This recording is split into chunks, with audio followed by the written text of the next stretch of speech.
¿Cómo están? Muy pero muy buenas tardes para todos. Bienvenidos a 24 horas. No llegaron a un acuerdo con el gobierno y los trabajadores del transporte público de pasajeros confirman su huelga para mañana martes y el día miércoles.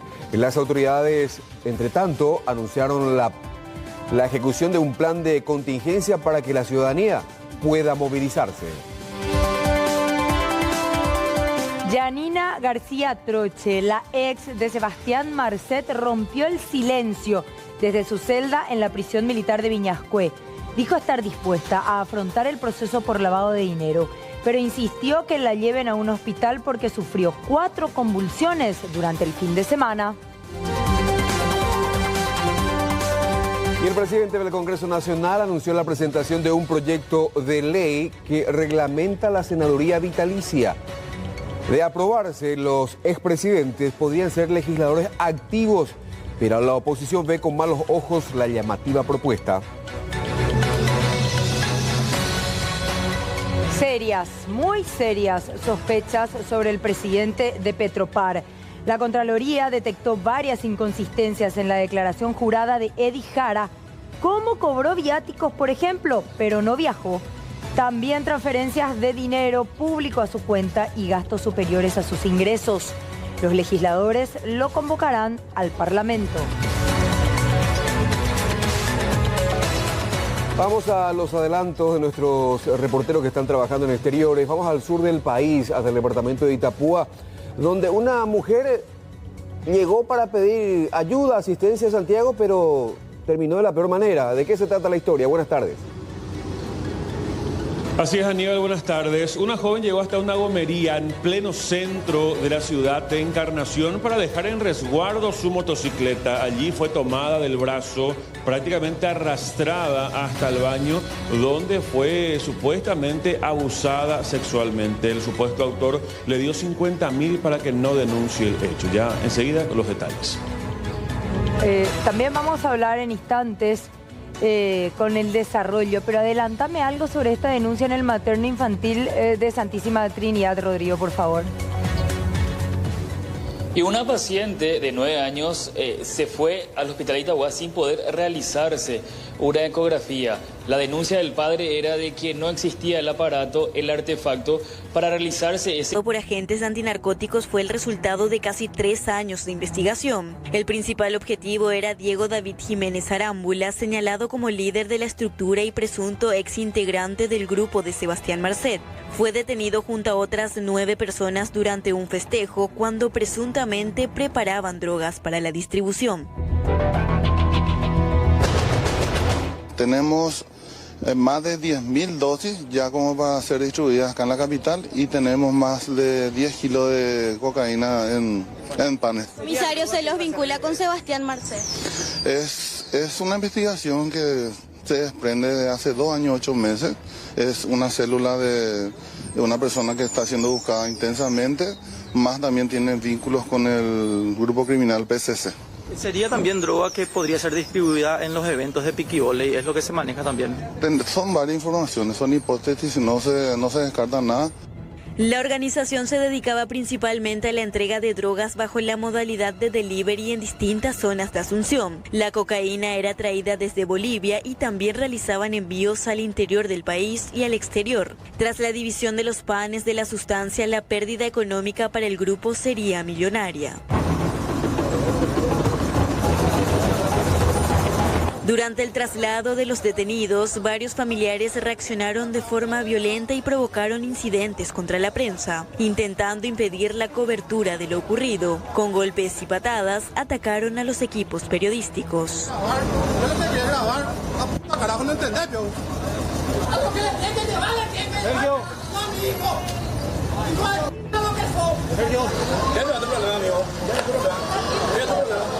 Yo sé que es un trabajo, pero tienen que respetar.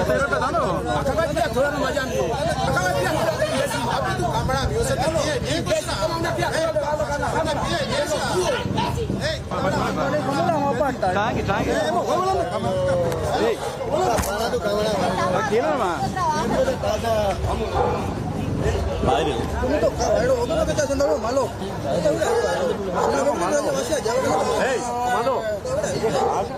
Los trabajos de la policía continuarán ya que aún faltarían más personas por ser detenidas. Incluso investigadores no descartan la implicancia de personas conocidas, entre ellas futbolistas, que estarían sindicadas de formar parte de esta organización.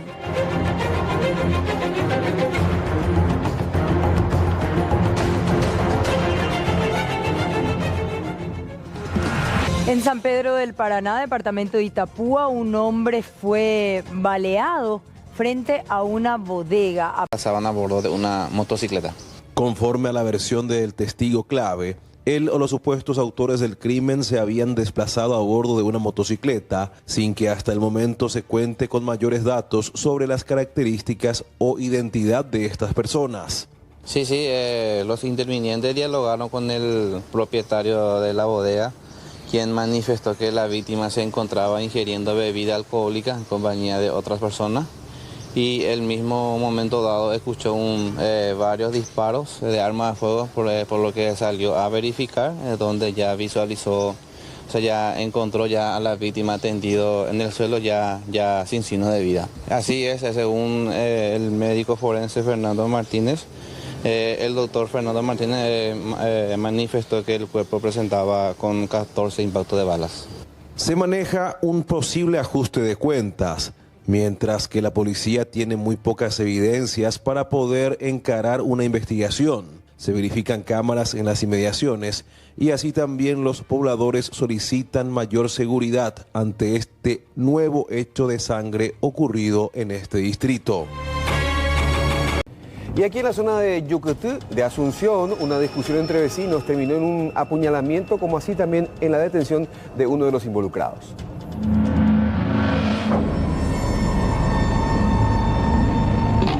La víctima sufrió una herida de arma blanca a la altura del pecho, lado derecho, y fue auxiliado por familiares, quienes lo trasladaron al hospital de Barrio Obrero, donde permanece bajo observación. Procedimiento policial sobre aprehensión de persona y cautación de 2 armas blancas, ¿verdad? Tipo cuchillo de cocina, a raíz de una herida de arma blanca a un ciudadano, ¿verdad? A la altura del pecho, lado derecho. Gracias a Dios está en estado de observación, donde fue derivado por familiares ahí en el hospital Barrio Obrero, y donde el personal interviniente también acompañó el procedimiento de rigor. Está fuera de peligro. El aprendido cuenta con violencia familiar y prohibiciones varias, por ejemplo, como no portar armas, diferentes tipos de armas. ¿Quién dio el aviso de la policía? ¿Fueron los vecinos o cómo?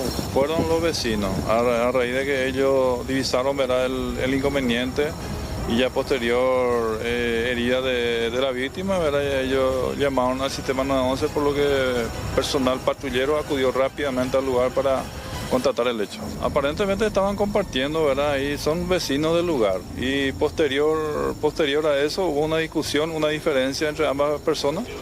Y por lo que, según informaciones recabadas en el lugar, aparentemente el supuesto autor actuó más o menos en forma de traición a la víctima, ¿verdad? Al darse la vuelta, ahí él aprovechó para aplicarle la herida. En la escena se pudo dar con la incautación de 2 cuchillos de cocina por parte de agentes policiales que llegaron a la zona posterior al hecho. El sindicado como responsable fue identificado como Rafael Mareco, de 49 años, quien quedó detenido a cargo del Ministerio Público.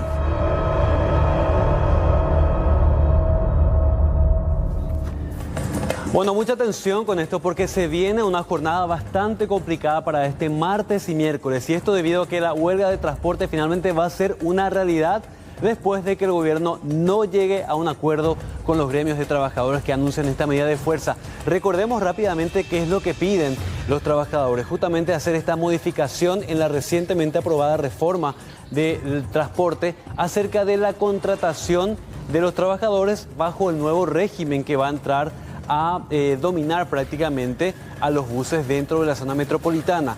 Ya con un nuevo sistema de trabajo en donde las empresas van a pasar a mirar a otro sistema, ellos temen quedar sin trabajo porque había una serie de requisitos que prácticamente los dejaban fuera de estas empresas. Por lo menos así lo consideraron. Finalmente, la reforma de transporte fue aprobada en el Congreso va camino al Poder Ejecutivo y lo que señala el gobierno es que no va a haber un cambio, ningún tipo de cambio en la disposición en cuanto a la contratación. Pero sí ellos, bueno, garantizan de que van a dejar con trabajo a los trabajadores. Pero vamos a escuchar parte de los argumentos esgrimidos esta mañana por los líderes sindicales que afirman que a pesar de que se intentó en todo momento destrabar, al menos por parte de ellos, el gobierno mintió. Por lo menos así lo consideran. Escuchemos. Nosotros de nuestra parte, como trabajador, hemos demostrado que no queremos llegar a la huelga. Y también lo hemos dicho en diferentes ocasiones que nosotros también estamos de acuerdo a la reforma del transporte. Pero no como están haciendo esta gente. Están haciendo un atropello hacia la Constitución Nacional. Acá habla claramente, ya que él está entrando en la parte jurídica, habla claramente, la Constitución Nacional garantiza el derecho a la huelga y una ley de lo que ellos quieren implementar no puede estar encima de la Constitución y los convenios internacionales, dicen. El coraje del viceministro Fernández, su cinismo para mentir en esta mesa. Está mintiendo el señor. Ha dicho tantas cosas queriendo congraciarse con la sociedad, tirando la culpa sobre nosotros, y no es así el tema. La culpa está sobre el gobierno. En este momento el viceministerio de Transporte ya no tiene que existir con esta persona, porque ahora sí, yo digo claramente, no quería decir. Hoy nosotros vinimos solamente ya a participar en una reunión, dejar nuestra firma y nos retiramos. Pero sin embargo estamos 2 horas acá queriendo buscar una solución al respecto.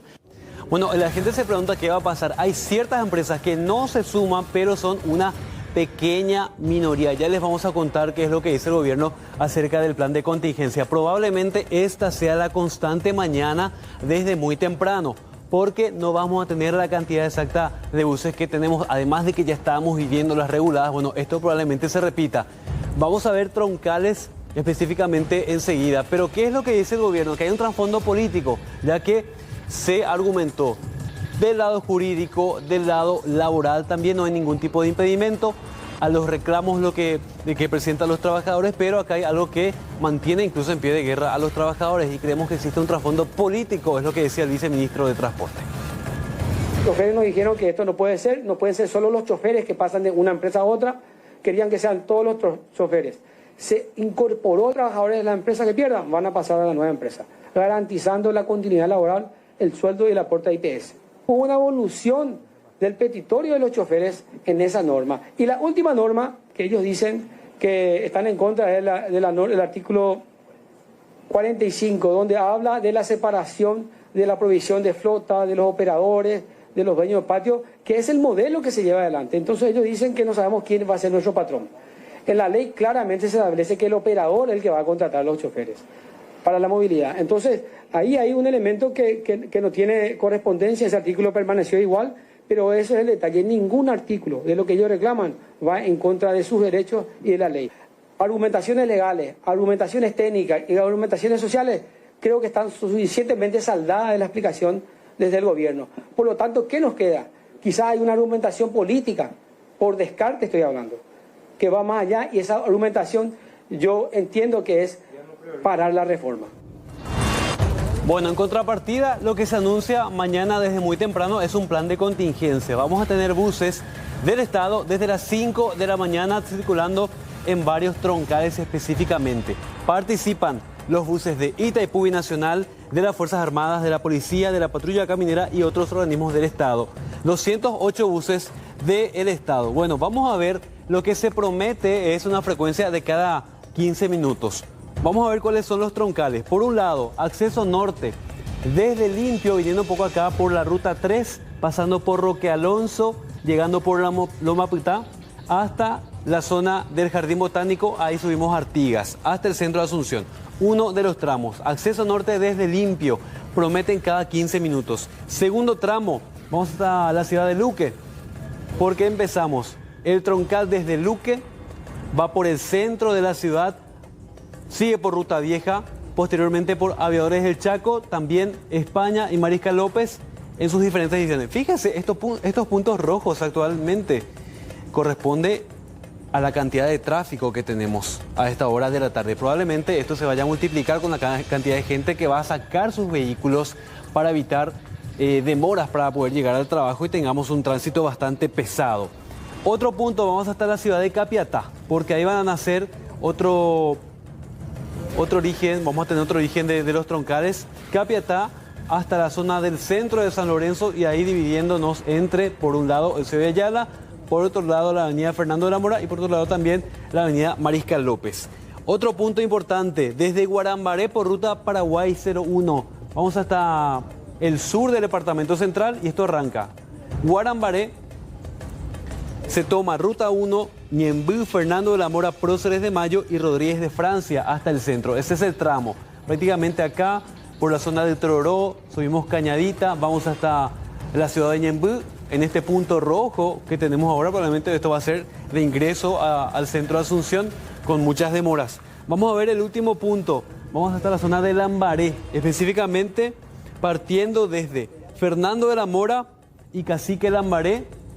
Ahí estamos viendo en la zona donde dice Luisito Fernando de la Mora, Cacique de Lambaré, por Perón, Félix Bogado y Quinta Proyectada hasta Avenida Colón. Prácticamente los tramos más transitados por los transportes públicos. Reiteramos, desde las 5 de la mañana se promete una frecuencia de 15 minutos. Vamos a tener buses del Estado, probablemente sean acostumbradamente como en casos de emergencia con costo cero para el pasajero. Ahora la gente se va a preguntar, tuvimos ya experiencias en que los que están en huelga, en represalia, hacen algún tipo de ataques. Algunos años atrás tuvimos esos casos con personas no identificadas. Bueno, para evitar ese tipo de situaciones ocurrirá lo siguiente. La Policía Nacional va a estar acompañando el tránsito de estos buses que sí van a estar trabajando. Y esto recordemos que hay algunas empresas que ya anunciaron que a pesar del anuncio de la huelga por parte de los dos gremios de trabajadores, igualmente vamos a tener algunas empresas que van a estar trabajando. Les digo cuáles son algunas de ellas. La empresa Magno, que corresponde a la línea 12, 43 y 29. La empresa Cimex S.A., que corresponde a la línea 44. La empresa Aregüeña, línea 111. San Isidro S.A., las líneas 48, 51 y 85. Y finalmente Upacaraí S.A., la línea 242. 5 empresas que corresponden al gremio de FETRAM que sí van a estar trabajando el día de mañana y miércoles. Hay que ver el nivel de acatamiento que va a tener en la práctica con la falta de los buses. Vamos a escuchar el anuncio de las autoridades acerca de la seguridad para los pasajeros. Tenemos sindicatos y organizaciones de 4 empresas que dicen que se adhieren a la huelga y estos son 341 unidades, conforme a lo que nos comentaron hoy, nos mostraron hoy. Así que vamos a trabajar para que al ciudadano no le falte buses. La seguridad también va a estar acompañada, la seguridad del ciudadano, la seguridad también de los choferes que van a circular. Así que el tema de la seguridad en estos momentos es importante y eso también forma parte del plan de contingencia. Vamos a hablar de esta situación que se generaba entre indígenas de la comunidad Macá y los policías después de haber recibido reiteradas denuncias porque estos se alcoholizan y generan disturbios, porque ahora también el fiscal habla de su investigación.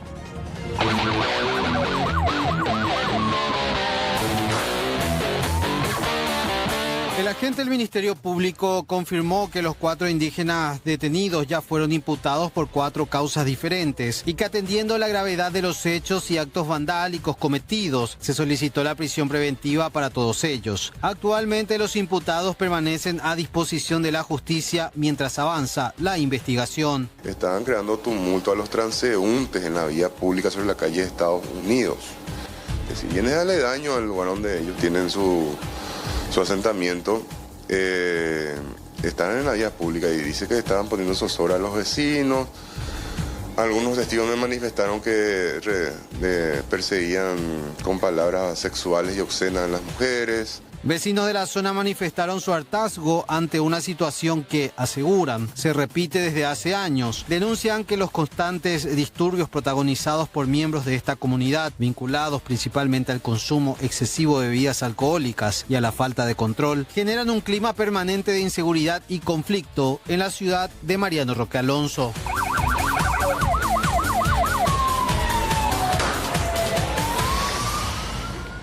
Y ahora vamos a hablar de este trabajo realizado por la Contraloría General de la República y que dejan muy mala situación al actual presidente de Petropar, Edy Jara, porque este trabajo realizado por el ente de control sobre las últimas declaraciones juradas del titular del ente estatal, del ente petrolero, habla de serias y numerosas inconsistencias. Y vamos a empezar a ver cuáles son algunas de esas inconsistencias. Estamos hablando puntualmente de 6, media docena de inconsistencias. Hablaremos primeramente de los viáticos. ¿En qué concepto uno cobra viáticos? Todos sabemos. Cuando de repente se le asigna una tarea fuera del recinto laboral, tiene que viajar y por supuesto recibe un monto de dinero para solventar esos gastos. Vayamos a ver los documentos.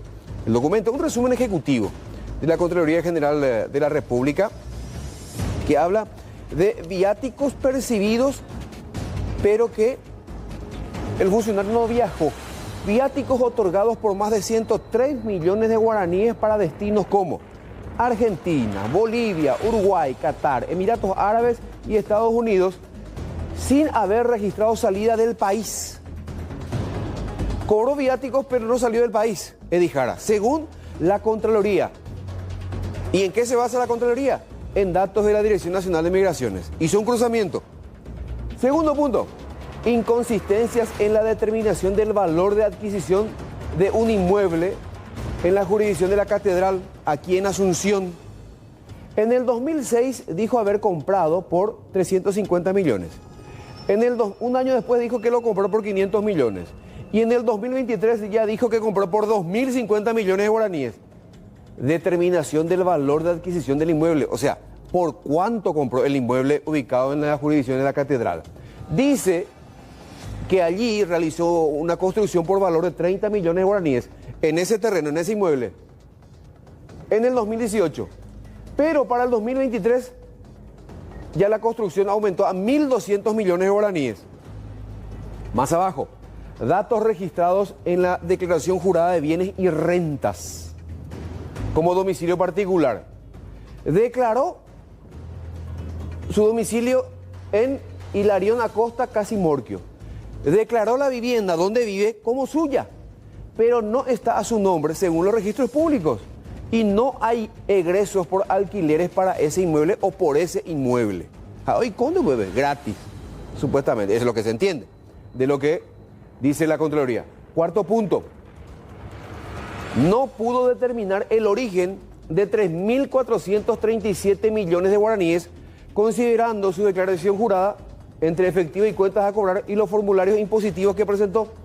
¿De dónde Edy Jara sacó 3.437 millones de guaraníes? Vamos al quinto punto.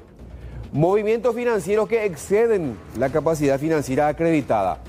En los años 2023, 2024 y 2025 tuvo erogaciones, o sea, gastos, por 3.099 millones de guaraníes, pero sus ingresos ascienden a poco más de 1.136 millones de guaraníes, teniendo como déficit financiero 1.962 millones de guaraníes, que tuvo que haber honrado con otras fuentes de financiamiento no declaradas o a determinar. ¿De dónde sacó los otros 1.962 millones de guaraníes para alcanzar 3.099 millones? ¿Quién le prestó? ¿De dónde sacó? No se sabe. Sexto, y presten atención a esto, y probablemente acá viene lo más grave de todo. Movimientos inusuales en cuentas bancarias. Se registran depósitos en efectivo y acreditaciones que no están asociados a salarios. Del 2023 al 2025 se registraron depósitos en efectivo por 1.001 millones de guaraníes que no se corresponden con el patrón de ingresos regulares declarados ni con lo informado a la DENIT, por lo que no hay justificación documental suficiente. Hay varios depósitos desde el 2023 a septiembre del 2025 por valor de 20 millones de guaraníes desde la cuenta de Petropar a su cuenta personal en un banco privado, totalizando 496 millones de guaraníes. Y dice la Contraloría, lo más llamativo es que Petropar expresa que estos depósitos no se encuadran en ingresos salariales, viáticos y otros conceptos remunerativos, porque de la nada Petropar le depositaba 20 millones de guaraníes hasta totalizar 496 millones de guaraníes en su cuenta personal. Algunas de las inconsistencias numerosas, serias, que encontró la Contraloría con relación a la declaración jurada de bienes del presidente de Petropar, Edy Jara, cuya investigación incluso a nivel del Senado ya está siendo solicitada al Ministerio Público. El análisis de la Contraloría General de la República revela múltiples inconsistencias en la declaración jurada del presidente de Petropar, Edy Jara. Se detectaron viáticos sin respaldo migratorio, depósitos en efectivos millonarios, transferencias desde cuentas de la estatal a su cuenta personal y gastos que superan ampliamente sus ingresos declarados. Se ha pasado realmente viajando con lujos, donde ni siquiera se ha podido demostrar muy bien la aplicación de sus viáticos. El senador Eduardo Nakayama dijo que el Ministerio Público debe investigar los posibles hechos punibles cometidos por la administración de Edy Jara en Petropar. Agregó que la investigación se debe también extender en el INDER. Eso tiene que ser investigado por la Fiscalía. De hecho, si es que la Contraloría ya resaltó, es algo importante, un indicio grave de una irregularidad. El caso de Petropar es uno de ellos. El caso de Francisco Ruiz Díaz del INDER es otro de ellos. Uno de los puntos centrales se relaciona con viáticos por más de 103 millones otorgados a Jara para supuestos viajes oficiales al exterior. Estos pagos fueron autorizados mediante resoluciones firmadas entre 2016 y 2024. Los destinos consignados incluyen Bolivia, Uruguay, Argentina, Qatar, Emiratos Árabes Unidos y Estados Unidos. Y ya la información nos lleva hasta el sur de la República. Grave este caso que tiene como víctima a una mujer. Santiago, contanos por favor. Así es, Carlos, muy buenas tardes nuevamente. Una joven oriunda de San Juan del Paraná llegó ayer cerca de las 14 horas aquí en la ciudad de Encarnación con la intención de visitar a una amiga. Ella se moviliza a bordo de una motocicleta. Al no encontrar estacionamiento frente al departamento de la misma, ella optó por pedir un favor a unos señores que se encontraban en la gomería frente a este departamento. Al ir hasta el sitio, al explicarle que quería dejar en resguardo el biciclo en la zona por temor a la inseguridad, uno de los trabajadores aceptó que deje el biciclo allí en ese sector y le pidió que meta incluso hasta un poco más hasta el pasillo de este sitio. Allí inició la pesadilla para esta mujer de tan solo 19 años. Ella fue tomada del brazo, prácticamente arrastrada hasta el baño, donde finalmente, según su denuncia, fue abusada sexualmente. El supuesto autor habría incluso, o le entregó más bien supuestamente, la suma de 50.000 guaraníes para que ella no formule la denuncia. Gravísimo verdaderamente lo sucedido según esta joven, quien habló incluso con nuestro medio y esto fue lo que manifestó. Yo me fui para visitarle a mi amiga. Me fui, llegué ahí, no encontré para estacionar. Me subí, le dije que me iba a ir en la estación de servicio para preguntar si puedo estacionar ahí. Me dijo ahí en la estación de servicio que únicamente si voy a dejar ahí, voy a dejar en el sol nomás otra vez porque no había sombra ahí. Y entonces pasé del otro lado, estaba dos señores en la gomería. Le pregunté al señor, ¿será que puedo estacionar acá la moto? Le dije, pues me dijo el señor, sí, trae nomás acá sin problema. Me fui, me subí, le avisé a mi amiga que me iba a ir a estacionar ahí, que el señor me dio permiso. Después llegué hasta el frente del taller y me estaba bajando ya la moto y me dijo, acá no vaya a dejar ahí donde está la moto de nosotros, me dijo, ahí en el fondo, me dijo. Yo arranqué otra vez la moto, metí hasta el fondo.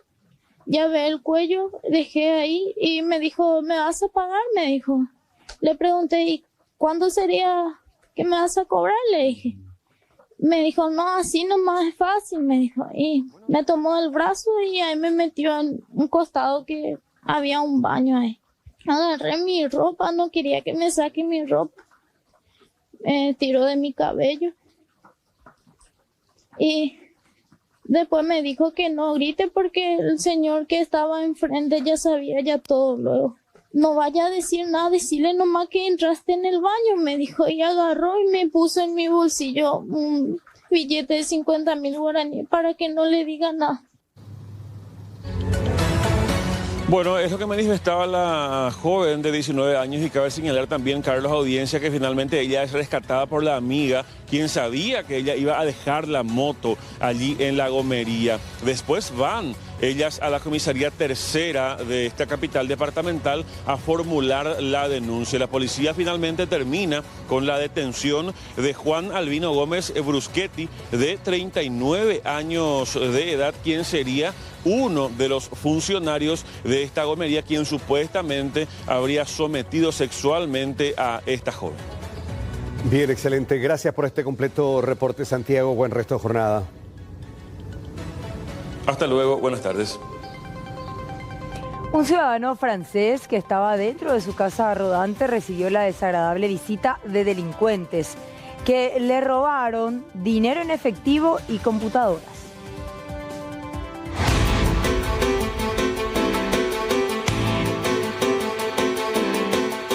Fue víctima un señor de nombre Alois Jacquet Auguste, nacionalidad francesa, quien manifestó que fue víctima de un hecho de robo agravado, siendo a las 02 horas aproximadamente 3 personas irrumpieron su lugar donde estaba descansando. En este caso él estaba viviendo en una casa quinta, donde era una casa rodante, la cual él estaba habitando, y interrumpió en la casa rodante y le exigieron que entregue los dineros que tenía en efectivo.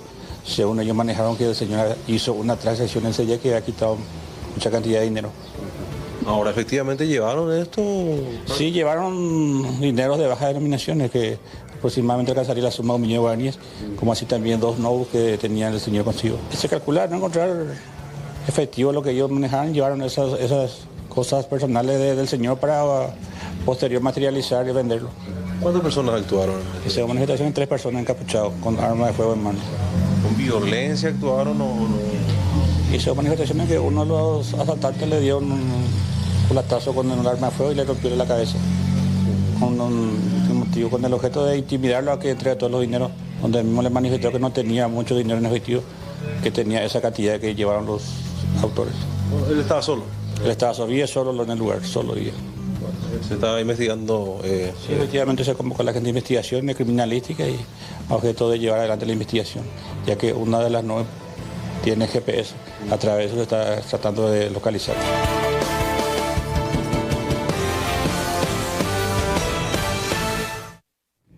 Bueno, seguimos con más noticias y hablemos a continuación de lo que se vivía esta madrugada en Bañado, Tacumbo. Compartimos los videos provenientes de ese punto.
Bueno, esta era la escena de un asesinato, señores, donde la víctima fatal resultó ser César Daniel Ribeiro Morel, de 33 años.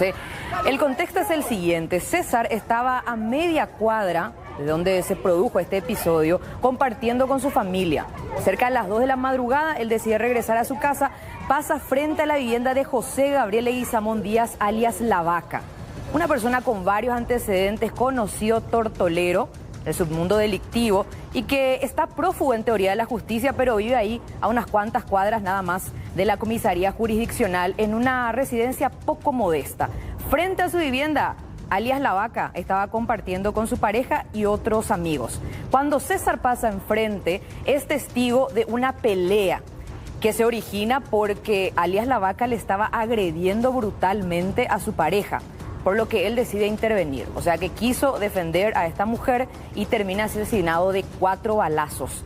En este sitio donde estamos viendo en el video, donde finalmente la gente reacciona, pero no evita con que alias La Vaca se da la fuga a bordo de su propio vehículo. Y para colmo, para generar aún más la indignación de la familia y de los testigos de este crimen, la mujer víctima de la agresión termina escapando con su agresor. Motivo por el que finalmente se terminó dando este asesinato. Esta imagen de circuito cerrado que están viendo ustedes es el momento exacto en que José Gabriel Leguizamón escapaba a bordo de este vehículo que es de su propiedad, según lo que nos pudieron decir, con su pareja, que minutos antes estaba siendo violentada brutalmente por él, motivo por el cual se dio toda esa pelea y la muerte de César Daniel. Por cierto, acá también lo llamativo es lo siguiente: la gente que fue testigo de lo que estaba pasando, porque alias La Vaca ya estaba generando disturbio, disparos al aire, poniendo en riesgo la integridad de los vecinos de la zona, se comunicaron con la gente del 911 como 20 minutos antes del crimen, pero jamás apareció una patrullera. Y un poco después, lastimosamente, ya este desenlace. Vamos a escuchar lo que decía hoy precisamente Isabel Benítez, la viuda de César, acerca del contexto y de cómo todo ese barrio vive sometido ante la presencia de José Gabriel Leguizamón Díaz, alias La Vaca, que una vez más logró escapar de la policía. Acribillado y en vano prácticamente, porque después ella, se ve en el video que ella se retira de la casa con el asesino otra vez. O sea, que se fue con su agresor otra vez. Exactamente, se volvió a ir con él. Y 15 personas a 20 personas mirando lo que pasaba. Omisión de auxilio para todos porque nadie le auxilió a mi hermano. Todos acá sabían de que José La Vaca estaba siendo buscado, que era prófugo. Aún así, él vivía en una residencia como esta de manera impune. Exactamente. ¿Por qué eso, Isabel? Nadie habla. Nadie habla porque a todos le da de comer chiquitito por todos lados. Porque no está metido en un bosque o tan lejos de la comisaría como para que digamos que es una zona de difícil acceso. Hace exactamente años viene a hacer lo que quiere en esta casa, se va como quiere otra vez, creando disturbios siempre. Le llamas a la policía, no viene, pero escucha polución sonora, como 5 a 6 veces te empieza a molestar en la madrugada. Después los disparos, La Vaca escapa. Escapa, se va en su camioneta con ella otra vez. Fue 16 años al lado de nosotros. Y encima cerca la Navidad, un año nuevo. Exactamente. Cambiamos todo el color de la casa justamente para fin de año, pero no pensé que se iba a ir antes, para nunca más volver. Fuerza, Isabel. Pido justicia, porque tengo 2 menores de edad. Mi hija, la de 12 años, vio todo lo que pasó, pero sin poder hacer nada tampoco. Bueno, esto ocurría en horas de la madrugada de ayer. Ya habíamos hablado con algunos que otros familiares, pero finalmente Isabel se tomó la fuerza para poder hablar y pedir justicia por su marido, que trabajaba en un astillero. Él era armador de embarcaciones, deja 3 hijos, y en este contexto que para ella es injusto, atendiendo a que estamos hablando de una persona que a voces se sabía allí en el barrio que estaba siendo buscado, pero jamás la policía apareció. Incluso dio declaraciones bastante importantes, Isabel, acerca de esta situación, que supuestamente, alias La Vaca, cuenta con respaldo de la policía, o sea que hacen la vista gorda. Y ahí veíamos en la imagen su residencia. Esta es la casa de José Gabriel Leguizamón Díaz, alias La Vaca, un conocido tortolero al que se le atribuye más de 50 golpes en Central, en Bolivia también. Escapó de la comisaría Quinta Metropolitana, o sea que bajo las narices de la policía, y jamás lo volvieron a agarrar. Pero él vive Ursicino Velasco, media cuadra. ¿Eso dónde topamos ahí? Bueno, esa es la situación con la que viven los pobladores de esa zona, que son sometidos. Cuando él está, prácticamente se adueña del barrio. Y en esta ocasión terminó generando una muerte más de un trabajador que se estaba dirigiendo a su casa. A 30 metros de la casa de alias La Vaca está la casa de la víctima fatal, por lo que los familiares dicen lo siguiente.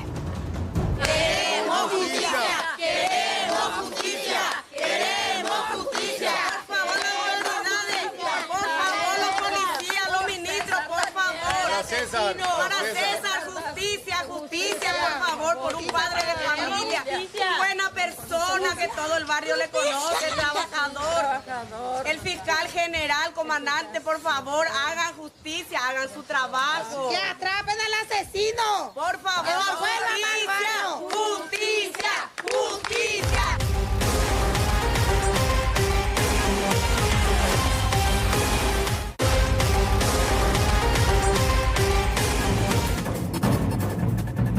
Gravísimo este caso que nos lleva en vivo y en directo a Alexis Aveiro, que nos cuenta los detalles sobre este doble homicidio. Adelante, Alexis. Bueno, Mercedes, acabamos de llegar acá a la zona de Altos, específicamente en el preciso momento en el cual aparentemente está terminando el procedimiento de rigor. De rigor en el sentido de que aparentemente culminó la inspección en los cuerpos con respecto a los dos hallados cerca de las 15:30 aproximadamente, y es un hecho ya que se produjo en horas de la madrugada aparentemente.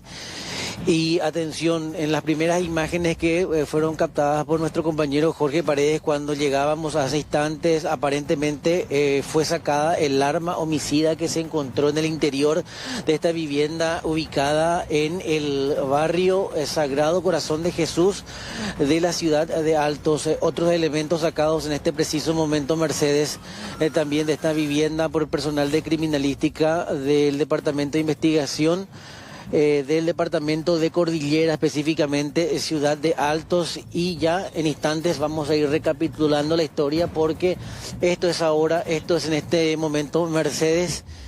Y sí, lamentablemente, antes de cerrar el año, tenemos que hablar de un nuevo caso de feminicidio por las circunstancias. Si bien la joven ya se encontraba con su nueva pareja, aparentemente esto no era del agrado de su ex y él es el principal sospechoso de este crimen. Ya le iba pasando inclusive a la producción algunas imágenes, la fotografía del principal sospechoso de este crimen, Víctor Manuel Cabrera, un hombre de 46 años con antecedentes por robo agravado, año 2007, cuyo paradero está desconocido a partir de este momento. Momentos de mucho dolor estamos observando acá también en este barrio. Y ahora sí, recapitulamos la historia, Mercedes. Celso Fabián López fue pareja por muchísimo tiempo de la fallecida Jimena Jazmín Colmán, de 23 años. Esta joven muy conocida en el mundo de la jineteada amazona, ella, porque estábamos observando inclusive algunos videos, algunas imágenes de ella en este mundo de la jineteada, como te mencionaba. E inclusive en algunas que son difundidas ahora podemos ver que ella estaba acompañada todavía de este hombre. El otro fallecido, Celso Fabián López Rojas, de 29 años, ambos domiciliados en este lugar en donde continúa el procedimiento de rigor, Mercedes, en el sentido de que cerca de las 3:30 se produjo este crimen, pero recién en horas de la tarde se produce el hallazgo de los cuerpos con signos de violencia o por lo menos con signos de impactos de bala. El arma fue hallada en el sitio, aparentemente ya sacada del lugar. Nosotros estamos aguardando el momento de la culminación del procedimiento de rigor. Vamos a anotar algunos detalles específicos de la zona, porque lo primero que ustedes me van a preguntar es si es que hay una vivienda colindante, y la más cercana o las más cercanas están de aquí a unos 150 metros aproximadamente, y después ya tenemos otras en las inmediaciones no muy cercanas. Vamos a acercarnos más al equipo también porque Jorge. Sí, también estamos ajustando algunos detalles con respecto a la humedad, a la densidad de la zona. Y yo te decía, Mercedes, ustedes me van a preguntar si hay vecinos que pudieron haber escuchado algo, observado algo. Y bueno, con respecto a los disparos, evidentemente hasta ahora se están realizando las averiguaciones, pero evidentemente a juzgar por la escena del crimen, sí, las heridas hablan de disparos de arma de fuego. Las fotografías, a ver, algunas que van llegando también en este momento, y las que fuimos accediendo, a las que fuimos accediendo mediante que llegábamos a la cobertura, evidentemente dan cuenta de que hubo disparos de arma de fuego y las heridas fueron producidas por disparos de arma de fuego. Mercedes, y si me confirma también la producción, y vamos a hacer esto en vivo con las imágenes de apoyo, perdón también por tratar de mejorar la calidad de la imagen. Hay una fotografía que le pasé a Carolina y quiero que observen el rostro del principal sospechoso del crimen, y quiero que precisamente también noten la situación que yo le estoy mencionando, que como la joven era del mundo de la jineteada, esa fotografía en donde aparece también un payaso, es en una jineteada. Alexis, es una de las últimas fotografías en las que estas personas aparecían juntas. Sí, Mercedes. La fotografía a la que te referís y que de hecho tenemos en imágenes es en la que aparecen ambos. La víctima fatal hoy día con sombrero blanco y el buscado por este homicidio, el presunto autor también con sombrero blanco. Sí, es él. Es él, el hombre que, tenemos el nombre que aparece con sombrero blanco haciendo... Sí, tenemos el nombre, el principal sospechoso de este crimen, Víctor Manuel Cabrera Valiente, de 46 años. Él registra antecedentes por robo agravado año 2007. Y mira que estuve haciendo averiguaciones, Mercedes, y me pasaron otros datos que, si bien no aparecen en este primer prontuario, hablan de que estaría vinculado a otros negocios del submundo criminal. Y la persona que fallece en el interior de la vivienda, porque se habla de que el cuerpo de ella habría recibido 5 balazos, el cuerpo de su pareja sentimental en este momento 2 balazos, y que el hombre había venido desde Concepción para compartir justamente un fin de semana. Era una relación incipiente y termina falleciendo ahí en la casa de ella. ¿La identidad del fallecido cuál es? Fabián López Rojas, de 29 años, ambos domiciliados en la vivienda, o por lo menos él se encontraba en la vivienda en donde se produjo el crimen. Tenemos, y fíjate que... ella había recibido amenazas anteriormente. Fíjate, y yo te voy a contar algunos detalles que me comentaban mientras que veníamos hasta la zona. Ella tuvo una relación desde muy joven con el otro hombre. Sí, porque hay una importante diferencia. Desde los 14, sí, desde los 14 años, 14, 15 aproximadamente, hasta hace no mucho tiempo, ella inicia otra relación. Aparentemente en ese lapso, en ese tiempo, hubo inclusive hasta cierto tipo de violencia. Es por eso que termina la relación, el hombre era violento, tenía ese vínculo criminal, ese antecedente criminal, y finalmente eso termina siendo también una desencadenante para terminar la relación. Él no había asumido esto y por eso finalmente toma la determinación de en algún momento vengar el término de esa relación, llegar hasta este lugar de madrugada y buscar su muerte, la venganza por sobre todo. Además también, Alexis, acá tenemos la información de que él tenía una orden de alejamiento, él no podía estar cerca de la hoy víctima fatal. Claro. Hay mucha conmoción no precisamente en el mundo de la jineteada, en el mundo de las Amazonas, sino también en la ciudad de Altos. Fíjate todo el dispositivo policial, están los bomberos, voluntarios de Altos, está prácticamente la cúpula policial, no solo de la ciudad, sino del departamento de Cordillera. Es prácticamente una zona de densidad poblacional en desarrollo, y este es el movimiento que se tiene en este sector. Fíjate vos, Mercedes, en el detalle de que los cuerpos se encuentran cerca de las 15:30 y esta es la hora en la que todavía el procedimiento no termina. Aparentemente los cuerpos serán trasladados a la morgue judicial y no precisamente a la morgue de Cordillera, sino a la morgue de Asunción. Eso quiere decir que si bien hay un arma que fue encontrada en la escena del crimen, se tiene que proceder a la extracción de las balas también para el procedimiento de rigor, como anticipo jurisdiccional de pruebas también en el eventual juicio a ser elevado más adelante.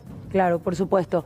Bueno, volvemos contigo en instantes. Sabemos que en minutos nada más ambos cuerpos van a ser retirados. Seguramente él o la fiscal van a poder hablar en ese entonces y volvemos a establecer este contacto. ¿Te parece? Sí, jornada realmente gris como la que estamos observando, y es literal, no solo del clima, sino en lo que se está viviendo acá en la ciudad de Altos, porque es conmoción total en la ciudad, y eso se siente, se percibe, y el clima lo está acompañando en este procedimiento cuando vemos algunos movimientos, Mercedes, porque ahora ingresaron algunos familiares y el último que ingresó con una notebook. Y atención con el detalle que les va a mostrar ahora Jorge Paredes, para ir cerrando esta primera parte del contacto. Estas cámaras de seguridad. Ah, hay cámaras. Que evidentemente... Podemos tener alguna imagen en algún de seguridad. momento, entonces también. Sí. Capaz que quieran captar justamente estas imágenes. Sí. Bueno, Alexis, volvemos contigo en instantes. Sí, estamos atentos, sí. Bueno, rápidamente vamos a hablar. Central es Navidad, ya la información la tiene José Ignacio en este contacto en vivo e indirecto. José Ignacio, ¿cómo te va? Buenas tardes, bienvenido. Muchas gracias, Carlos. Buenas tardes para toda la teleaudiencia también. Asimismo, desde la gobernación de Central tenemos que mencionar que mañana inicia una campaña denominada justamente Central es Navidad. Se busca llevar la Navidad a los 19 distritos del departamento central, pero también al par realizar acciones sociales, llegar a la comunidad. Y para los detalles yo me voy acercando aquí al director de Cultura de la gobernación, Juan Méndez. Director, se va a llegar a las 19 ciudades de Central y no es solamente rememorar o llevar el espíritu navideño, sino también a realizar acciones concretas para la ciudadanía, para la sociedad en sí. Absolutamente. Bueno, un placer estar compartiendo con ustedes, muy agradable visita, así es que para nosotros es un honor compartir con ustedes este proyecto Central es Navidad, que pretende ser un proyecto innovador de acercar a los 19 distritos del departamento central este proyecto navideño, para que todas las familias, tanto del área rural como la no rural, puedan acceder a un espectáculo de este nivel. Lo que estamos viendo, vemos 4 vehículos de gran porte, son vehículos alegóricos que van a estar recorriendo por las diferentes ciudades. Así mismo, son 4 camiones de gran porte, realmente 5, ¿verdad? 3 camiones temáticos, donde vamos a desarrollar, para que tengan una idea, una especie de pesebre viviente, ¿verdad? Dentro de cada vehículo, un camión exclusivo para los obsequios y regalos que vamos a ir entregando en el recorrido, y un camión donde va a estar un coro de voces de niños. También con esto se busca justamente llegar a los centros de asistencia de las diferentes comunidades. ¿Cómo se va a estar trabajando con ello? ¿Qué tipo de asistencia, qué tipo de trabajo van a realizar en concreto? Realmente el trabajo ya está hecho, ahora es simplemente concretar algunas donaciones que vamos a ir realizando en esos lugares, ¿verdad?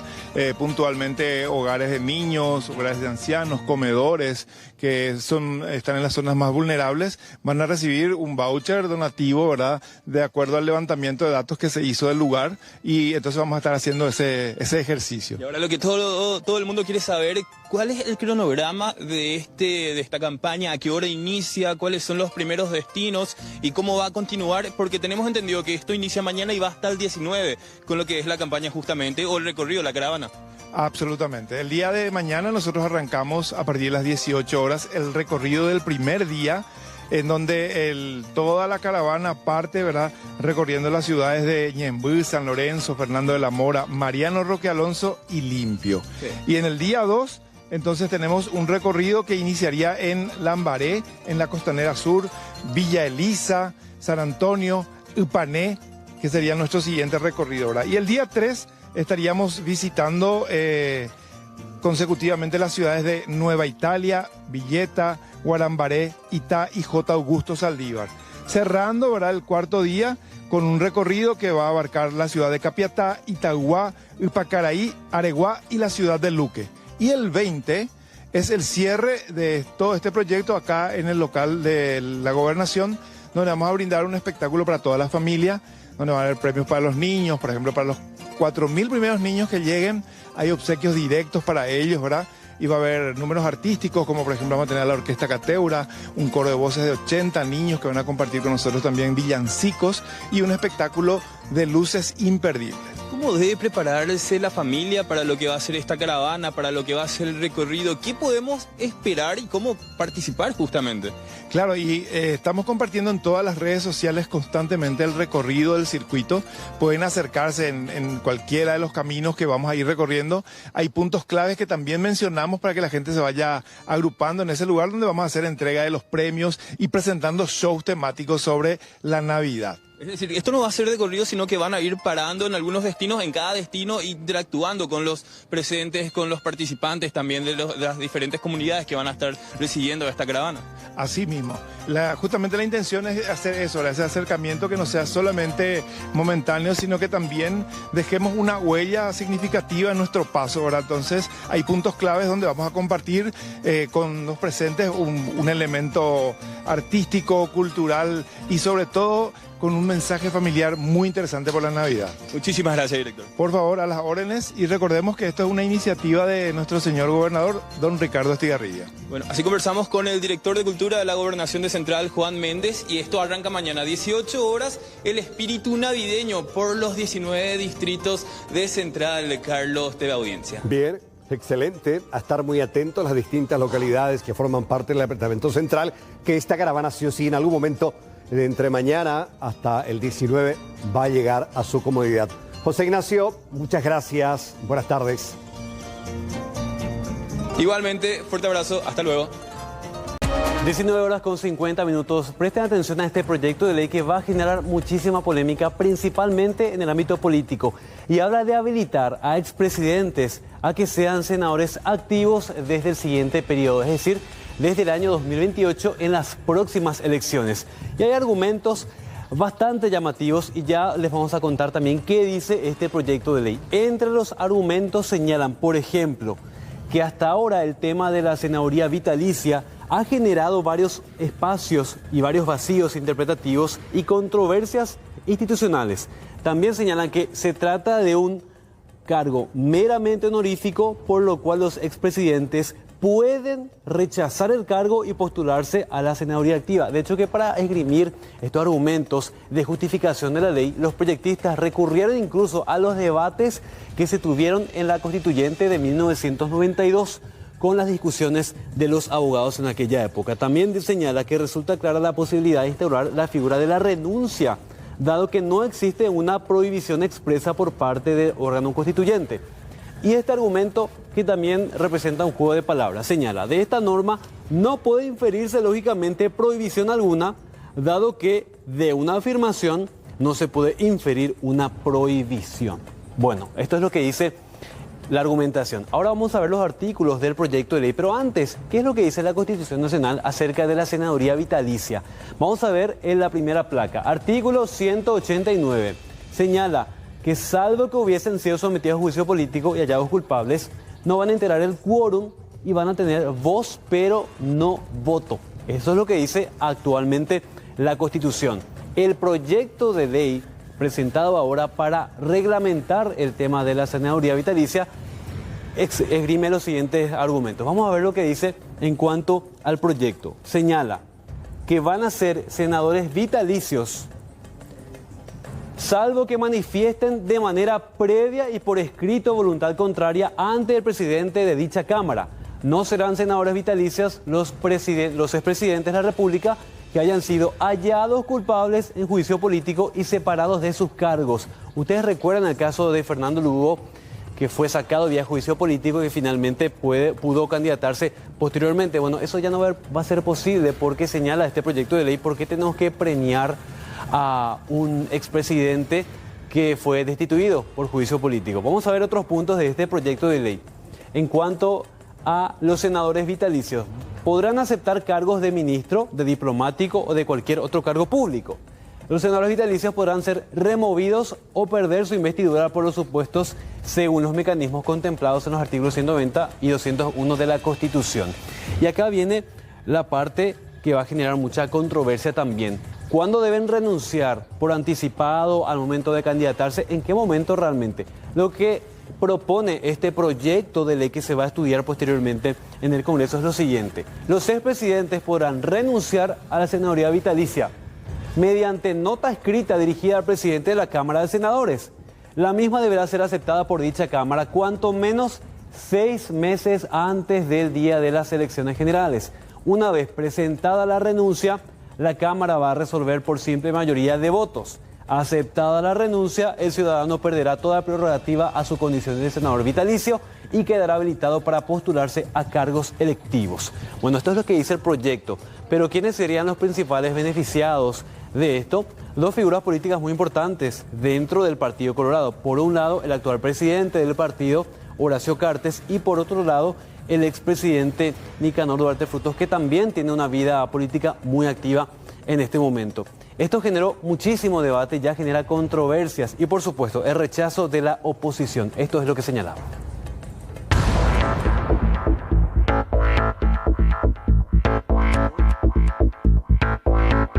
La iniciativa apunta a desarrollar lo establecido en el artículo 189 de la Constitución Nacional, que regula la situación de los expresidentes de la República una vez finalizado su mandato. La discusión sobre la senaduría vitalicia vuelve a instalarse en el centro del debate político.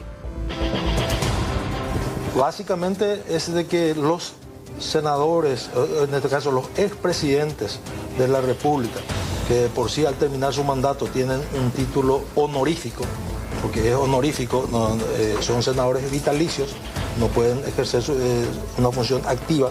Entonces, con esta normativa reglamentemos y respetemos lo que dijo ya la Corte. Fernando Lugo, a través de una resolución administrativa que era totalmente ilegal, dejó sin jurar a senadores electos y proclamados, y le llamó a uno que pasaba enfrente del Congreso: vengan a jurar. Desde la oposición ya cuestionaron el proyecto y advirtieron que no se trata de una decisión casual, que esta figura apunta a que el expresidente Horacio Cartes mantenga el control político de la bancada de Honor Colorado.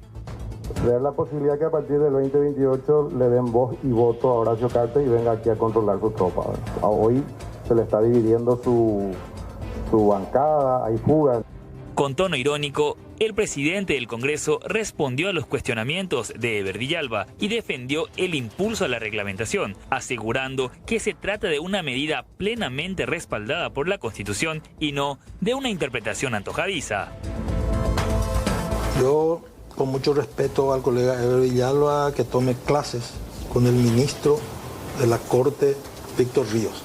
Precisamente son de ambos equipos y el primero que presentó algo similar fue Víctor Ríos. La presentación de este proyecto de ley se da días después de la reunión secreta de 6 ministros de la Corte con Santiago Peña y Horacio Cartes, por lo cual despierta suspicacia en el sector opositor. Rápidamente le damos seguimiento a esta información. Alexis, contigo. Bueno, Mercedes, también con el respeto que se merece toda la familia, vamos a bajar el tono de voz. Acaban de y están siendo trasladados los restos mortales de las 2 personas fallecidas, asesinadas mejor dicho, en la zona de Altos, departamento de Cordillera. Rápidamente te paso a detallar parte del informe forense. 2 heridas en la parte del tórax, lado izquierdo, una herida en el rostro, lado izquierdo, lado del mentón, y herida en ambos lados del antebrazo. Son las que recibió Jazmín Colmán Jiménez, de 23 años. Por su parte, también el otro fallecido, estamos hablando de Celso Fabián López Rojas, 2 heridas en el tórax, el lado izquierdo, y una en la mandíbula. Es lo que refiere el primer informe forense. El arma de fuego fue hallada al interior de la vivienda. Ese informe ya lo corroboramos. De hecho, teníamos las imágenes del momento en el que ese elemento era incautado y sacado ya del interior de la vivienda, que estamos observando en imágenes. También detrás tenemos el desgarrador momento en el que la familia tiene que despedir de esta manera el cuerpo que ahora está siendo trasladado, los cuerpos que son trasladados a la morgue judicial. Adentro se encuentra el fiscal Cristian Benítez, el de emboscada específicamente, el que está interviniendo. La constitución, la intervención, la inspección, el levantamiento, así también la intervención de la comisaría jurisdiccional de a poco está concluyendo, cuando son las 18:20. Algunos otros elementos que fueron incautados del sitio: un teléfono celular iPhone 13, Pro Max de color verde, también un celular de la marca iPhone 13, que ya está a cargo del Ministerio Público, además de el arma de fuego calibre 22.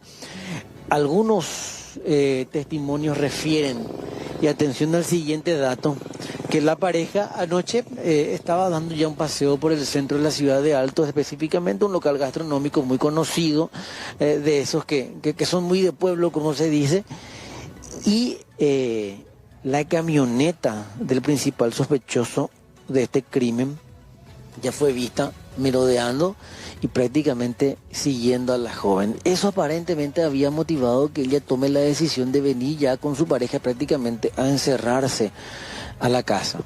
A partir de ese momento ya prácticamente nada se supo de ella, y en horas de la tarde el hermano comenzó a llamarla porque le habían comentado al hermano que anoche precisamente al principal sospechoso ya se lo había visto prácticamente vigilarla en todo momento y andar detrás, o por lo menos controlando todo lo que hacían a bordo de su camioneta en la zona.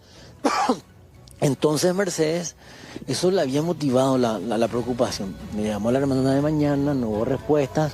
Le llamó a la hermana al mediodía, no hubo respuesta. Llamó a la hermana en el transcurso de la tarde, no hubo respuesta. Entonces él toma la determinación de llegar hasta la casa. No escucha Alexis, no escucha respuesta al llamado de insistencia, y entonces entra y ya se encuentra con la anteja escena. Ya que estás haciendo un relato tan detallado, sí, prácticamente en el tiempo en el que ocurrieron las cosas, ¿se puede ver desde donde estás, y que de hecho cruzaste ya hace rato la vereda, hay alguna entrada que está forzada? El detalle no menor es el siguiente, y que me mencionaron también. Esta casa fue construida cuando ella estaba en pareja con el hombre, con la anterior pareja, el que no asumía la ruptura de la relación. Hoy presunto homicidio.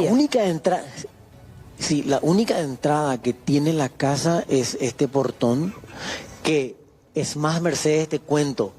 Los bomberos tuvieron que utilizar una pata de cabra para forzar el candado del lado interior. Me explico, es decir, del otro lado tuvieron que utilizar un elemento contundente para abrir. Tuvieron que romper para ponerlo en manual. Sí, señora.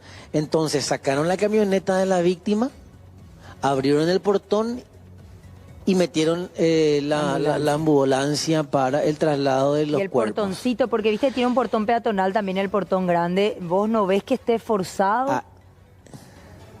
No, a eso iba. Pudo haber tenido llaves del portoncito. Es más, el cuerpo de la joven estaba, y no sé si pudieron grabar las imágenes, estaba afuera prácticamente. ¿En el patio? Estaba en la escalerita, en las gradas, sí, en el patio, en el corredor de la casa. Pudo y haber el cuerpo subido de la muralla también, porque no es muy alta la muralla. Sí, claro. Y el cuerpo de la víctima, de la otra víctima de la nueva pareja, estaba en uno de los pasillos del interior de la casa. Entonces lo que pudo haber pasado es que la mujer, al percatarse de que alguien ingresó o notó que era él, salió afuera a tratar de conversar, y ahí se producen los primeros disparos que acaban con la vida de ella, y después ingresa al pasillo y mata al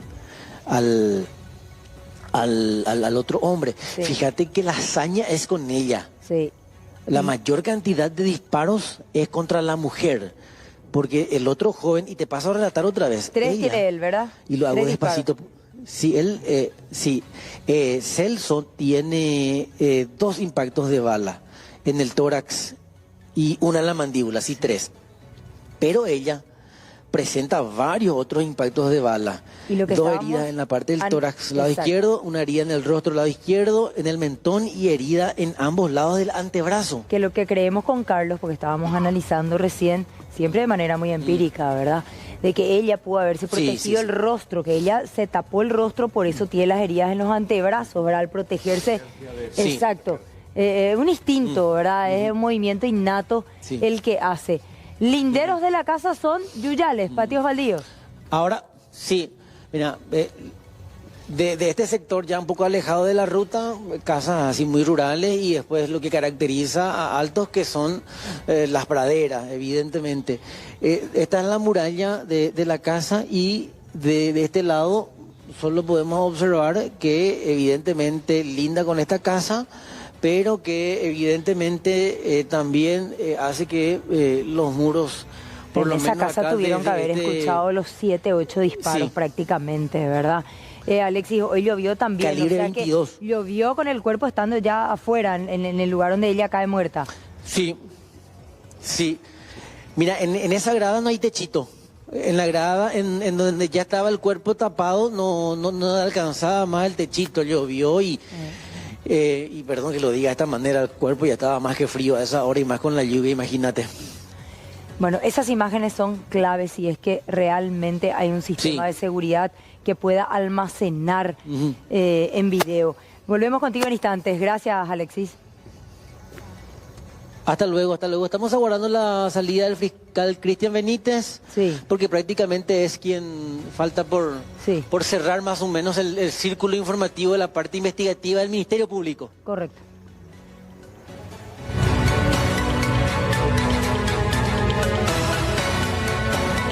Y hoy un grupo de exponentes de la oposición en nuestro país se movilizó frente al Poder Judicial justamente en repudio a 6 ministros de la Corte Suprema de Justicia que días atrás se reunieron con el presidente de la República en Burgo Villaroga, e incluso de esta reunión considerada secreta también habría participado el actual titular de la ANR, el expresidente de la República también, Horacio Manuel Cartes Jara. Esta movilización entre sus líderes estuvo Katia González.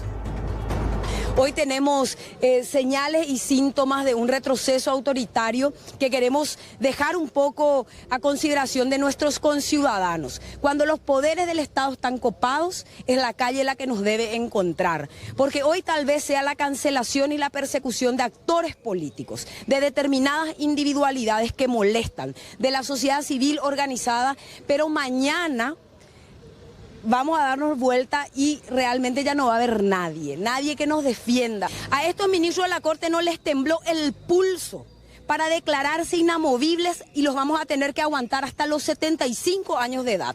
Pero para juzgar en causas emblemáticas como el tema de la mafia de los pagarés, como el tema del conflicto de poderes, que el Ejecutivo nombra a un representante del Consejo de la Magistratura, estamos hablando de Crona Huerta versus Pucheta, para perseguir a un presidente de la República, a un diputado electo, para no resolver en un conflicto de poderes donde 23 personas sacaron y expulsaron a una senadora, una de las más votadas dentro de la Cámara. ¿Cómo vamos a respetar la voluntad popular? Acá hay una disyuntiva muy grande.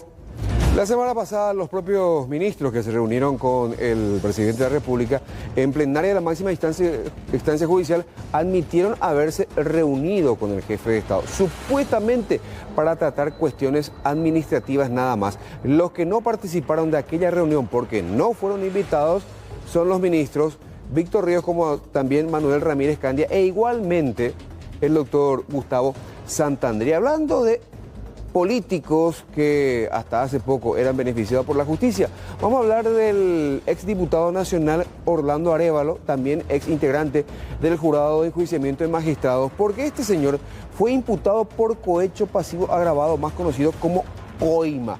Junto con él también fue imputado el asesor comercial del entonces diputado Eulalio Lalo Gómez, Guido Díaz.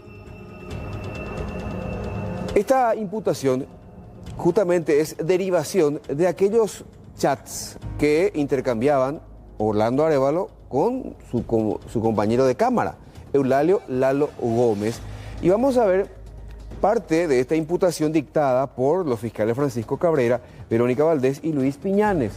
Dice: el 8 de septiembre del 2023, Orlando Arévalo, entonces presidente del jurado, habría solicitado al exdiputado nacional Eulalio Lalo Gómez el endoso de 3 cheques por valor de 202 millones de guaraníes como garantía para acceder a un crédito en contraprestación de un pedido de ayuda realizado por Eulalio Gómez, consistente en favorecer a una persona que en ese momento se encontraba enjuiciada. Establecidas estas condiciones, Eulalio Gómez le compartió a Orlando Arévalo el contacto de Guido Díaz, indicándole que él le ayudaría con el otorgamiento del crédito y que le saldría de garante. Básicamente esta es la historia que vincula a Orlando Arévalo, es diputado nacional, ex integrante del jurado, ahora a un proceso penal por cohecho pasivo agravado. Repito, junto con él también fue imputado Guido Díaz, pero los fiscales Francisco Cabrera y Verónica Valdés, además de Luis Piñales, también imputaron a dos ex magistradas, dos ex juezas de sentencia de Pedro Juan Caballero, Carmen Silva Bóveda y Ana Graciela Aguirre Núñez, quienes también aparecen en el mensajero de Eulalio Lalo Gómez, poderoso hombre en aquel entonces, en Pedro Juan Caballero. Ambas ya fueron removidas, ya no son juezas, y básicamente fueron imputadas, además de cohecho pasivo agravado, por prevaricato y frustración de la persecución y ejecución penal. ¿Por qué? Porque fueron ellas las que habían ordenado la libertad de Waldemar Pereira Rivas, más conocido como Cachorrao, un sicario muy famoso en la zona norte de nuestro país. Y se postergó para enero próximo la recepción de ofertas en el caso del proceso de licitación del nuevo canal de televisión digital. Y hasta ahora todo apunta a que buscan favorecer al Grupo Vázquez para que cuente con un canal de amplio alcance.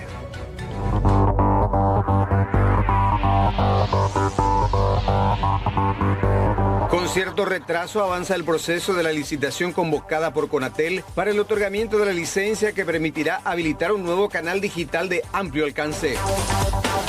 Dos personas físicas y una jurídica adquirieron los pliegos. Se trata de María Leticia Ramos Colmán, Eladio Jiménez Vera y V Media S.A., que actualmente administra el diario La Tribuna, representada por Raquel Vázquez. Se señala que el proceso está dirigido para favorecer al conglomerado de medios del Grupo Vázquez. Al respecto, desde Conatel volvieron a señalar que se trató de un llamado abierto a todos los interesados y que solamente aparecieron 3 personas. Cualquiera se podría haber presentado. Lastimosamente son solo 3 los posibles oferentes. Hubiésemos querido que haya más interesados, pero las inversiones son grandes y por supuesto que se analiza esa situación y finalmente tenemos 3 posibles oferentes y por supuesto que está todo establecido cómo se van a dar los puntajes. Nosotros no vamos a favorecerle a nadie. Todo lo que está en el pliego de base y condiciones vamos a cumplir. Respecto a la prórroga de un mes, señaló que se trata de una situación regular en los procesos de licitación que realiza el ente regulador. Explicó también el proceso en curso y los aspectos que serán considerados para el otorgamiento de la licencia para el nuevo canal digital. Un pedido de postergación de un mes es algo normal en licitaciones públicas. Por ejemplo, para lo que sea radio, que recientemente se recibió, hubieron 2 prórrogas. En este caso, para televisión es la primera prórroga. Primeramente se evalúa la parte jurídica, que eso sí se debe cumplir al 100%. No hay forma de que se pueda cumplir parcialmente. Si algo no está bien en la parte jurídica, entonces se elimina. Eso es de cumplimiento obligatorio. Posteriormente se evalúa la parte técnica, que tiene un peso de 60%. Luego se evalúa la parte técnica, la parte económica, que tiene un peso de 35%.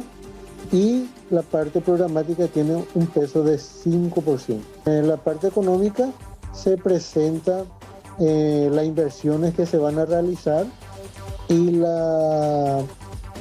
el respaldo económico que tienen y la fundamentación de esa propuesta de inversión. La recepción de las ofertas se prevé para el próximo 12 de enero y ese mismo día se abrirán las propuestas presentadas por los 3 interesados, aunque no se descarta que finalmente solo uno se presente, considerando la millonaria inversión que requiere la instalación, operación y explotación del servicio de televisión digital terrestre. La concesión será por 10 años. A propósito, la entidad bancaria manejada por el mismo grupo empresarial ha recibido en 2 años unos $730 millones de fondos previsionales y otras colocaciones del IPS.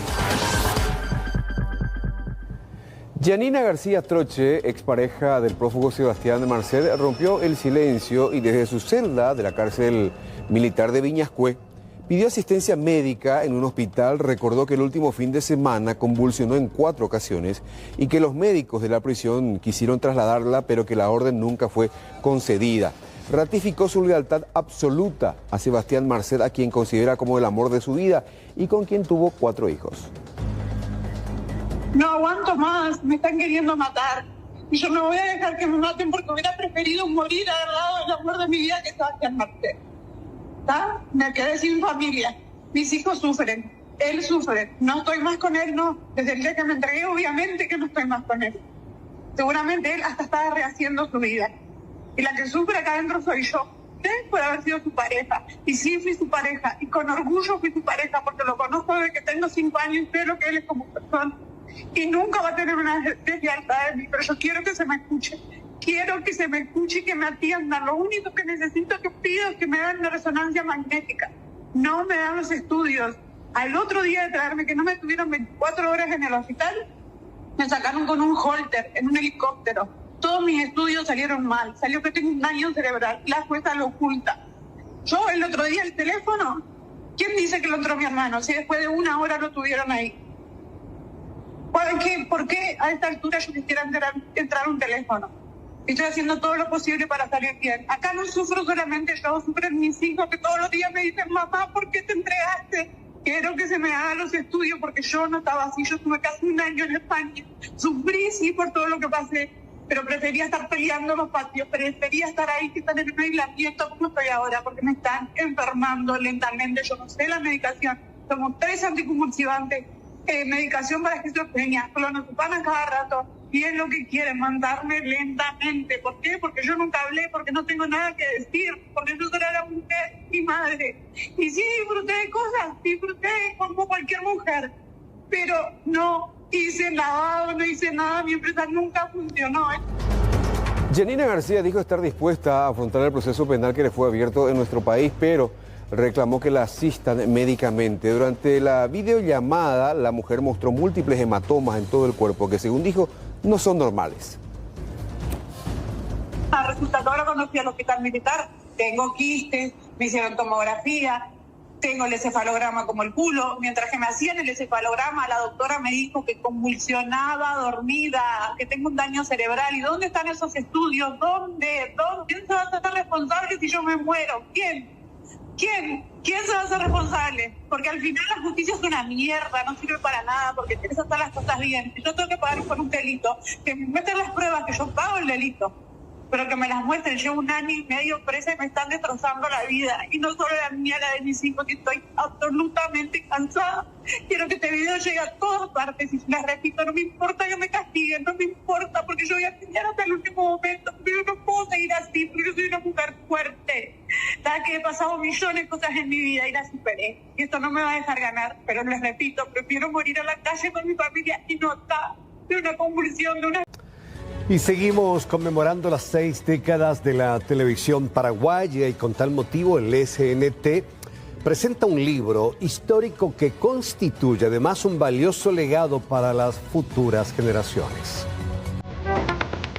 En el marco de la celebración de sus 60 años de historia, el SNT presenta el lanzamiento de un libro conmemorativo que recorre 6 décadas de compromiso, innovación y cercanía con el público paraguayo. Esta obra propone un viaje a través del tiempo, de los inicios, marcados por el desafío de construir una señal pionera en el país, hasta la actualidad. Es distinto dejar plasmado en un libro. Podemos contar historias, escribimos en Facebook, escribimos en las redes sociales, pero otra cosa es tener el libro físico que quedará en una biblioteca, que quedará para la historia, que leerán nuestros nietos y dirán, bueno, algo hizo esta gente durante 60 años. Está muy bien enumerado la cantidad de años que se trabajó, las décadas. Es una síntesis, porque es difícil en unas páginas resumir 6 décadas, pero creo que vale la pena. Felicito a Hugo Díaz, a Rafael Bunce, a Daniel Puerta, a todo el equipo. Yo ayudé un poquito también lo que pude y creo que logramos tener un lindo testimonio de estas 6 décadas. El lanzamiento de algo que soñamos hace mucho tiempo, pero que finalmente se pudo lograr. Nuestro libro, 60 años de la televisión, millones de historias, SNT, 6 décadas latiendo por el país. Hay pocas compañías que viven más de los 60 años, y los medios de comunicación, y qué decir. Esta es una forma de cerrar estos 60 años que fueron muy importantes para nosotros. Por esta antena han pasado tanta gente maravillosa, ha pasado conductores, camarógrafos, realizadores, periodistas, gente de la farándula, entretenimiento, directores, administradores, tanta gente pasó por esta noble y gran pantalla que es el SNT, que qué mejor forma de dejarlo registrado, porque yo creo que nadie quedó fuera en toda esta historia de las 6 décadas que ha vivido el SNT. El libro reúne relatos, imágenes y testimonios que dan cuenta de la evolución del SNT, destacando los programas que marcaron la época y a los conductores que dejaron huella en la pantalla. Cada capítulo refleja momentos emblemáticos que forman parte de la memoria colectiva y el crecimiento del canal a lo largo de los años. La televisión la hacemos entre todos, inclusive el público, ahora que colaboran inclusive con sus videos, ¿no? Y está todo ese equipo detrás de cámara que nos acompañó siempre y que fue muy importante en este canal. Esta fue una escuela también, como bien decía Carlos Troche. Aquí mucha gente se formó y fue a otros canales, porque era el primer canal, el canal pionero. Imagínate que uno revisa los 60, los 70, los 80 por década y va encontrando desde una Vivi Landó a una de la Mercado, por ejemplo, por citar compañeras inolvidables, Pelusa, cubrir muchísimos años también. Hemos hecho muchos programas musicales también acá. Uno puede dividir casi año tras año esta historia y siempre va a encontrar gente extraordinaria, siempre va a encontrar un legado. El profesor Ramón Silva, que ahora pasa un momento difícil de salud, y su historia, así como han hecho historia también cada uno de los visitantes que estuvieron acá. Este libro no solo celebra un aniversario, sino que se convierte en un testimonio del aporte del SNT al desarrollo de la televisión paraguaya. Es un homenaje a su pasado, una mirada al presente y una inspiración para seguir proyectando el futuro.